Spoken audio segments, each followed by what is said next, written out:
प्रणाम करते हैं भगवान श्री सीताराम जी के चरण कमल में। और आइए जानने का प्रयास करते हैं कि वो कौन सा धन है जो अगर हमारे पास हो तो हमें हर स्थिति परिस्थिति में और जीवन के हर मोड़ पर सफलता ही प्रदान करता रहता है, कभी विफलता हाथ नहीं लगती।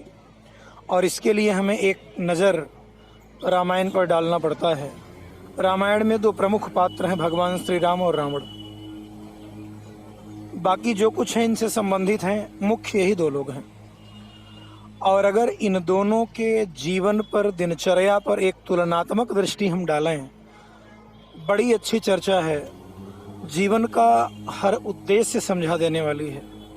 यह जीवन को वो मार्ग दिखा देने वाली है जिसके अभाव में सब कुछ रहते हुए भी कुछ न रहने के बराबर जीवन होता है। और जो अगर जीवन में आ जाए, जिसे अगर हम अपना लें, तो कुछ ना रहते हुए भी ऐसा लगेगा हमारे पास सब कुछ है। ये चर्चा अमृतमयी है, कल्याणमयी है, आनंदमयी है। इसीलिए मैं एक बार बीच में ज़रूर कहता हूँ कि अगर आप पहली बार इसे सुन रहे हो तो इसलिए सब्सक्राइब करें, क्योंकि अभी आगे वास्तव में जीवन से जुड़ी बहुत सारी अच्छी चर्चाएं जो जीवन को बड़े सुगमता से सुख की ओर अग्रसर कर देती हैं, वो इस चर्चा में होंगी यहाँ। तो अगर आप नए हैं तो ज़रूर सब्सक्राइब कर लें, बिना सोचे समझे। चलिए चर्चा करते हैं। तो भगवान राम और रावण के जीवन पर अगर एक तुलनात्मक दृष्टि हम डालें तो हम देखते हैं भगवान राम अयोध्या जैसा सुख त्याग करके भी प्रसन्न हैं, संतुष्ट हैं और सफल हैं। राम जी सब कुछ छोड़ करके भी सफल हैं और आनंदमय हैं, आनंदित हैं, आनंद के सागर हैं। रावण लंका जैसा साम्राज्य सुख वैभव पा करके भी हमेशा अभाव में है, असंतुष्ट है, आंतरिक पीड़ा में जलता रहता है। इसके पीछे का रहस्य क्या है? ऐसा जीवन में बहुत लोगों में हम भी देखते हैं। उनके पास सारी चीज़ें, भौतिक सुख सुविधा मौजूद है, लेकिन उनके मन को संतोष नहीं, संतुष्टि नहीं, शांति नहीं। उन्हें एक चुभन, एक दर्द, एक पीड़ा, एक असंतुष्टि का भाव उन्हें हमेशा सताता रहता है। और कुछ ऐसे लोग भी मिलते हैं जिनके पास कुछ नहीं होता और बड़े संतुष्टि से बड़ा ही एक संतुलित जीवन व्यतीत कर लेते हैं। इसके पीछे का कारण क्या है? भगवान राम और रावण के जीवन पर जब हम दृष्टि डालते हैं, तुलनात्मक दृष्टि, जरा तुलना करते हैं, तो कितना अंतर दिखाई देता है। आइए परिवार से हम शुरू करते हैं। राम जी के परिवार में टोटल 20 से लेकर के 25 की संख्या आती है। महाराज दशरथ, उनकी 3 पत्नियां, 4 पुत्र, इनके 4 पुत्र बधुएं और चारों पुत्रों के 2-2 पुत्र हैं। बस यही संख्या है। 20 से 25 तक पूरे परिवार की संख्या है। और रावण के परिवार के बारे में अगर देखें तो गोस्वामी जी कहते हैं, सुत समूह जन परिजन नाती गनय को पार निशाचर जाति। गणना नहीं की जा सकती, इतना लंबा परिवार है। तो परिवार की दृष्टि से राम जी पीछे हैं, रावण से हार जाते हैं। यहाँ शारीरिक दृष्टि से अगर नजर डालें तो राम जी एक सर्वसाधारण मानव की तरह हैं। 2 हाथ हैं उनके पास, 1 सर है, 2 पैर हैं। रावण के पास 20 भुजाएं हैं, 10 सिर हैं। शारीरिक दृष्टिकोण से भी रावण ही बड़ा है इनसे। शिक्षा के दृष्टि से अगर देखें तो राम जी की शिक्षा वशिष्ठ जी के चरण कमलों में, उनके देखरेख में संपन्न होती है। और रावण की शिक्षा वशिष्ठ जी के पिता ब्रह्मा जी के देखरेख में संपन्न होती है। इस दृष्टि से भी आगे है। साधना और तपस्या के दृष्टि से अगर हम देखें तो राम जी के जीवन में ऐसा आपको कहीं नहीं मिलेगा जब वो कुछ दिनों के लिए कहीं बैठ गए हों, तपस्या किए हों, कोई साधना किए हों। रावण के बारे में ऐसा लाखों वर्षों का वर्णन है। वो तपस्या करता है और एक सर भगवान शिव को अर्पित करता रहता है अपना।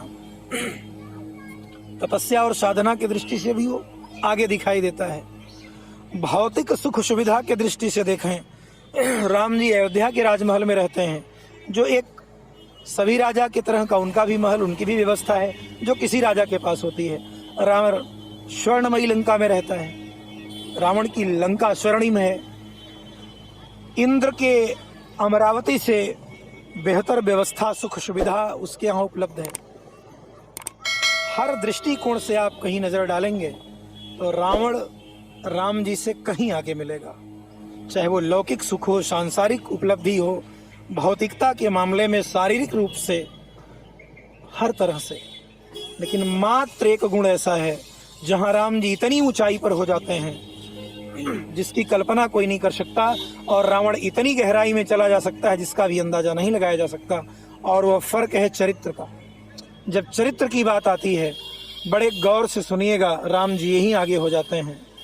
राम जी का चरित्र है यज्ञ की रक्षा करना, धार्मिक कार्यों की रक्षा करना, धर्म को स्थापित करना।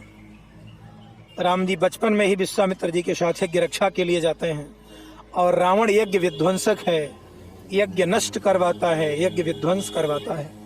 राम जी गाय ब्राह्मण संत की रक्षा करते हैं, गो ब्राह्मण सुर संत हित ले ही मनुज अवतार। राम जी इनकी रक्षा के लिए धरती पर आते हैं। और रावण के बारे में चर्चा है, जेहि गांव धेनु दुज पावहीं, नगर गांवपुर आग लगावहीं। जिन जिन गांवों में, जिन जिन नगरों शहरों और पुर में ब्राह्मण संत और गायों की संख्या अधिक होती है, उस पूरे गांव को, पूरे शहर को, पूरे नगर को आग लगवा दी जाती है। ये रावण का चरित्र है और वो भगवान राम का चरित्र है। राम जी सुबह जगते हैं, प्रात काल उठ गई रघुनाथा, मातु पिता गुरु नावहि माथा।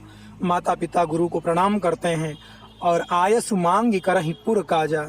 पिताजी से आदेश लेकर के नगर का कार्य करते हैं, और यह जगते ही विध्वंसक कार्य आरंभ करता है। राम जी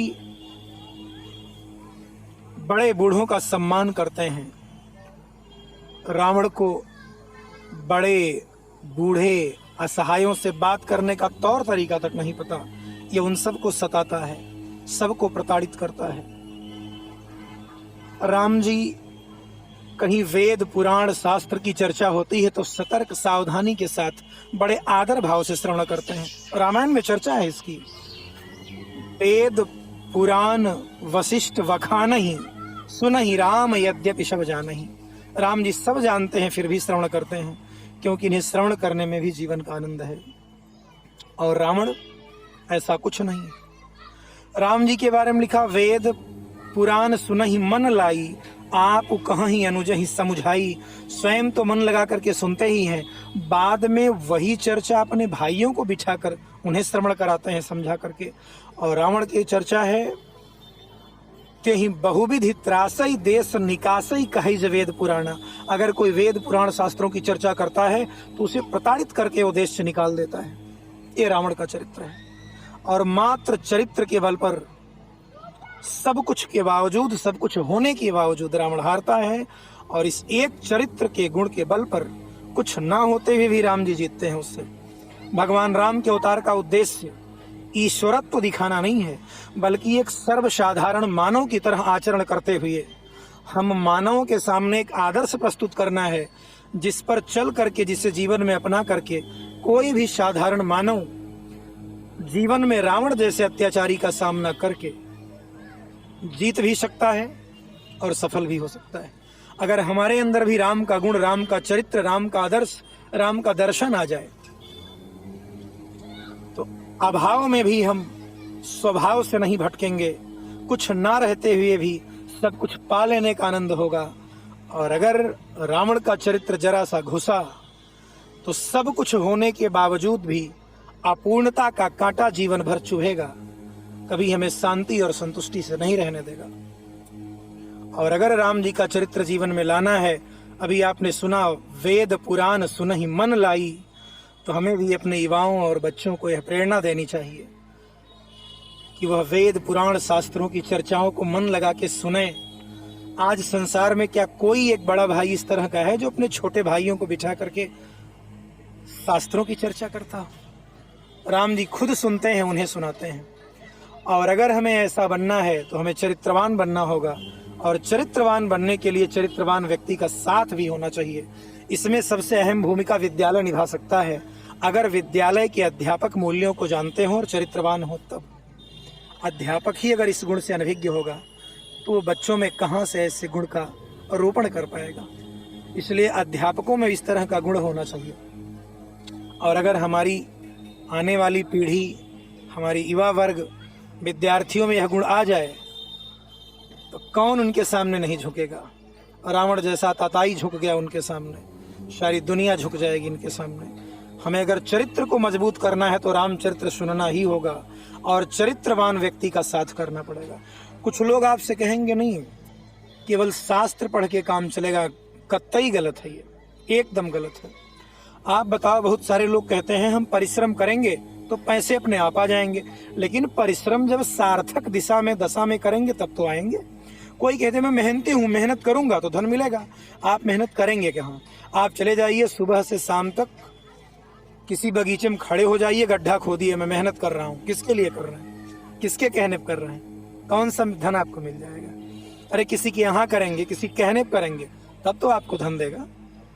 तो चरित्रवान व्यक्ति का साथ होगा तो चरित्र अपने आप बनेगा। भगवान राम सबरी से कहते हैं प्रथम भगति संतन कर संगा। महापुरुषों का संग अगर जीवन में हो, राम जी का संग है वशिष्ठ जी का, राम जी का साथ है विश्वामित्र जी का,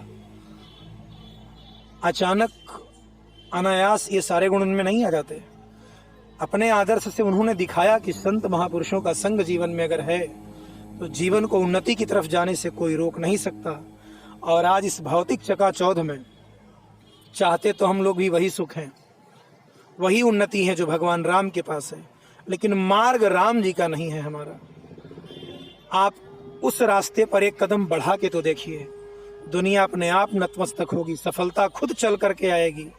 लेकिन हमें भरोसा नहीं है, सुनना है सिर्फ। तो जो कोई इसे सुन रहा हो, अगर आप चाहते हैं इस तरह का सुख अनुभव करना, तो आप रामचरित्र को जीवन में ला कर देखिए। किसी से बात करने कहने की जरूरत नहीं।